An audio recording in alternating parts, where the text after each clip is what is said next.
Vincent van Gogh est né en 1853 aux Pays-Bas. Il est fils d'un pasteur et sa famille est connue pour être une grande famille de marchands d'art. Son frère, Théo, est d'ailleurs marchand installé à Paris. Van Gogh est un homme cultivé et intelligent. Il apprend l'allemand, le français ou encore la théologie et lit Shakespeare, Hugo, Zola.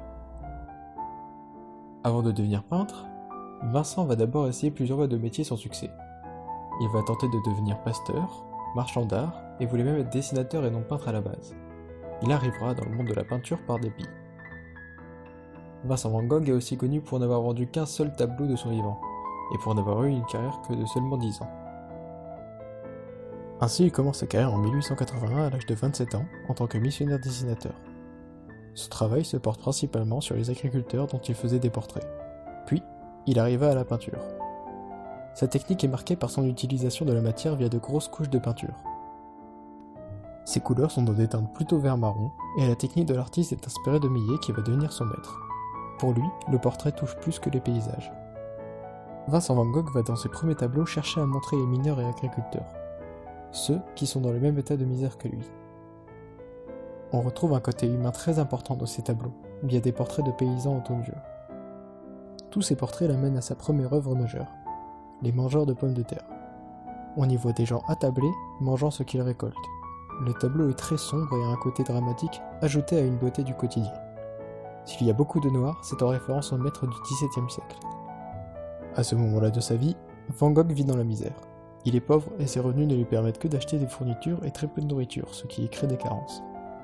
Mais il continue de travailler sa technique, notamment sur des chaussures, objets difficiles à peindre et représentant le travail des paysans vus auparavant. Puis en 1885, il déménage à Anvers, où il va étudier les beaux-arts. Il va y faire la rencontre de Verla qui va le prendre sous son aile. Ce dernier travaille le plâtre, mais Van Gogh va préférer les modèles vivants et liés à la nature, comme le montrent ses tableaux Têtes de vieillards et Têtes de femmes.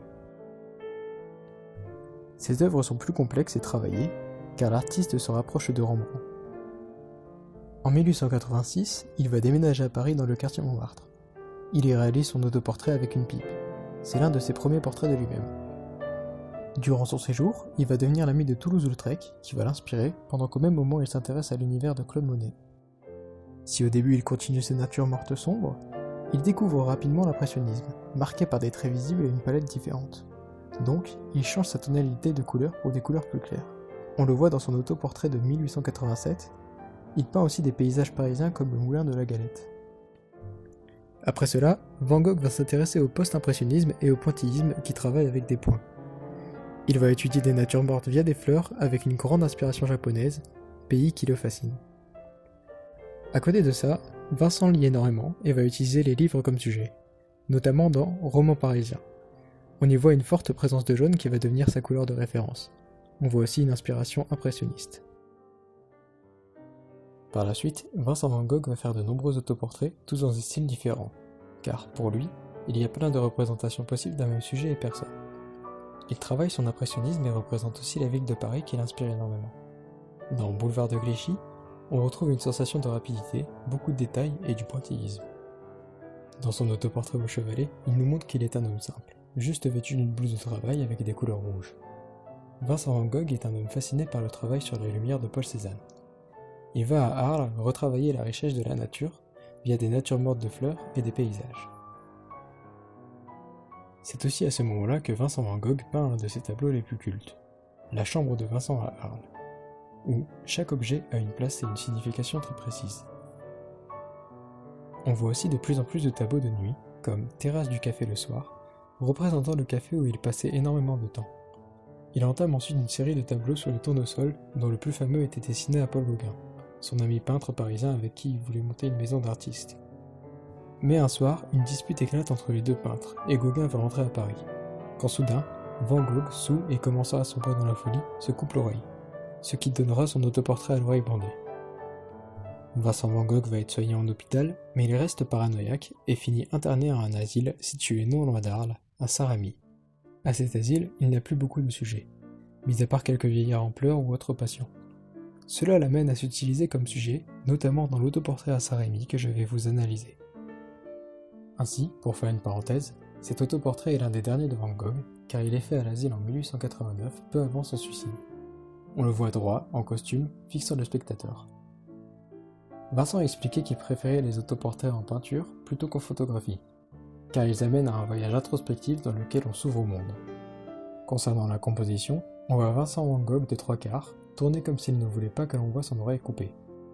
Dans le fond, on voit des coups de brosse formant des arabesques pouvant représenter à la fois la passion qui l'anime même malade, ou sa psychose qui l'entoure. Cet état est accentué par les couleurs froides du tableau dans des tons bleuâtres. Son regard est puissant et on ne sait pas s'il s'agit d'un appel à l'aide ou s'il nous fuit. On retrouve là une étendue de sa technique avec de l'impressionnisme, du pointillisme et des couches larges. Le visage est travaillé via des petites hachures et son costume est confondu avec le fond à cause de sa couleur, comme si Vincent Van Gogh faisait partie du décor. On a un contraste entre la barbe et les cheveux rouges, tandis que la peau du peintre paraît plus verdâtre, montrant un signe de maladie. Au niveau de la construction, on retrouve des lignes de fuite formées par son veston, portant l'attention sur son visage, point de fuite de l'image. Le cadre est serré, forçant le spectateur à se confronter au regard du peintre dans ce plan rapproché. Ceci est accentué par un angle de vue frontal qui met peintre et public au même niveau. Le fond, n'ayant pas de réel décor, donne un aspect irréaliste au tableau. De plus, le sujet est immobile mais le fond semble en mouvement, comme pour montrer le tumulte intérieur de l'artiste. Pour finir, on peut dire que cette toile nous plonge dans la folie de Vincent Van Gogh. On y voit sa santé mentale en déclin et sa passion toujours vivante. Revenons donc à la vie de Vincent Van Gogh. Via sa chambre, il peint des paysages se rapprochant de la nature, qui est l'un des piliers de son art, de nature morte d'iris et de cyprès. Puis, il rechute dans sa maladie et est atteint de la syphilis. Il finit par aller vivre à Auvers-sur-Oise, sa dernière ville. Il y peint une série de tableaux montrant le village, son église, sa maison.